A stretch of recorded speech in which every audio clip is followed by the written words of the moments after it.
guys, the UAW, you saved the automobile industry back in 2008 and before. Made a lot of sacrifices, gave up a lot, and the companies were in trouble. But now they're doing incredibly well. And guess what? You should be doing incredibly well too. It's a simple proposition.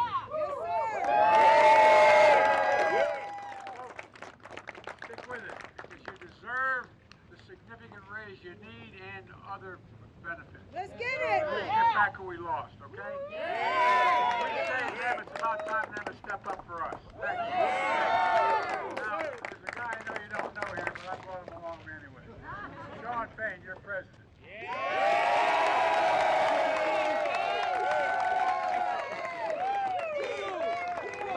All right, good afternoon, UAW family. I want to thank Local 174, home of Walter Ruther. Thank this local leadership and Director Laura Dickerson. Big three members, because you're all the reason we're here. This is all about the membership. You know, this site, Willow Run, it holds a historic place in the history of our union and our country. You know, this was part of the arsenal of democracy during World War II. It's where they built the B-24 Liberator bomber. You know, that bomber, they built one of those per hour when they were at their peak. It's what helped us win the war. So today, 80 years later, we find ourselves here again with the arsenal of democracy. It's a different kind of arsenal of democracy, and it's a different kind of war we're fighting. Today, the enemy isn't some foreign country miles away. It's right here in our own area. It's corporate greed. And the weapon we produce to fight that enemy, it's the liberators, the true liberators. It's the working class people, all of you working your butts off on those lines to deliver great product for our companies. That's right. That's how we're going to defeat these people. That's how we're going to defeat corporate greed, is by standing together. You know, this is a historic moment, the first time in our country's history that a sitting USA president has came out and stood on the picket line.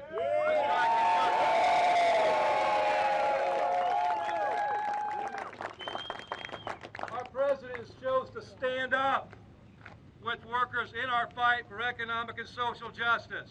Thank you.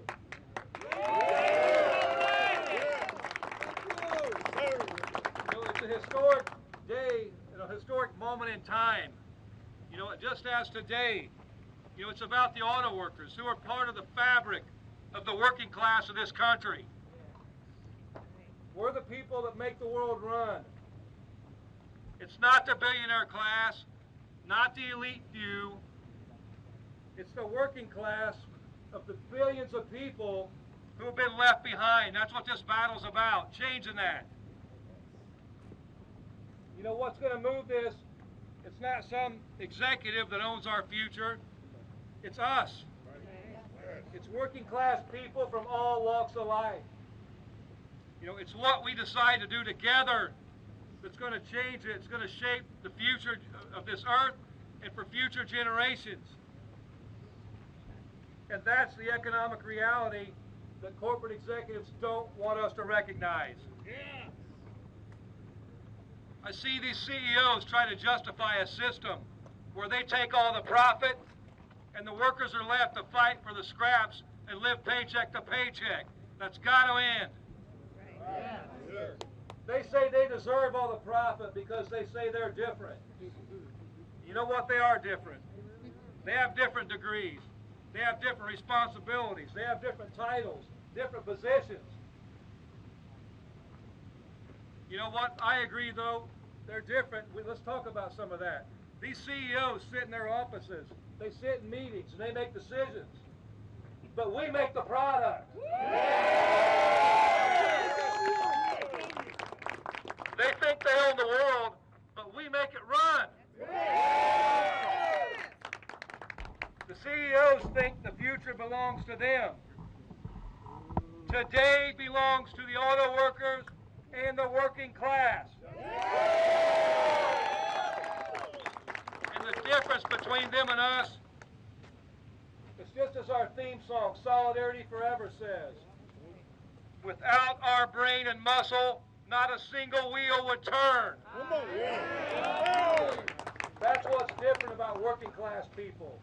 Whether we're building cars or trucks or running parts distribution centers, whether we're writing movies or performing TV shows, whether we're making coffee at Starbucks, whether it's nursing people back to health, whether it's educating students from preschool to college, we do the heavy lifting.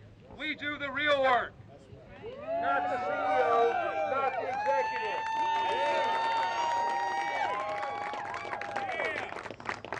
And though we don't know it, that's what power is. We have the power.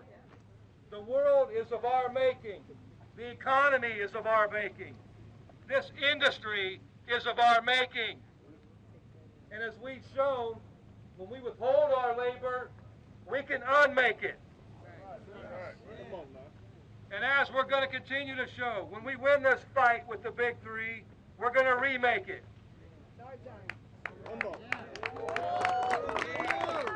In this union, the members are the highest authority. In this country, the people are the highest authority. And so today I just want to take a moment to stand with all of you, with our president, and say thank you to the president. Thank you, Mr. President, for coming.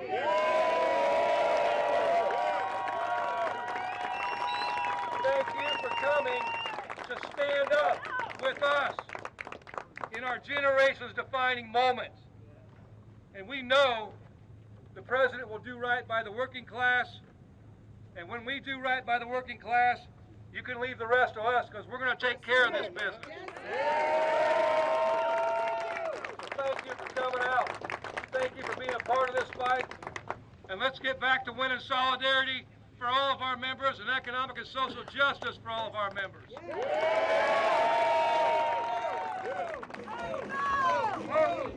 Heard me say it many times. Wall Street didn't build the country. The middle class built the country. Unions built the middle class. That's a fact. So let's keep going. You deserve what you've earned, and you've earned a hell of a lot more than you're getting paid now. Thank you very much.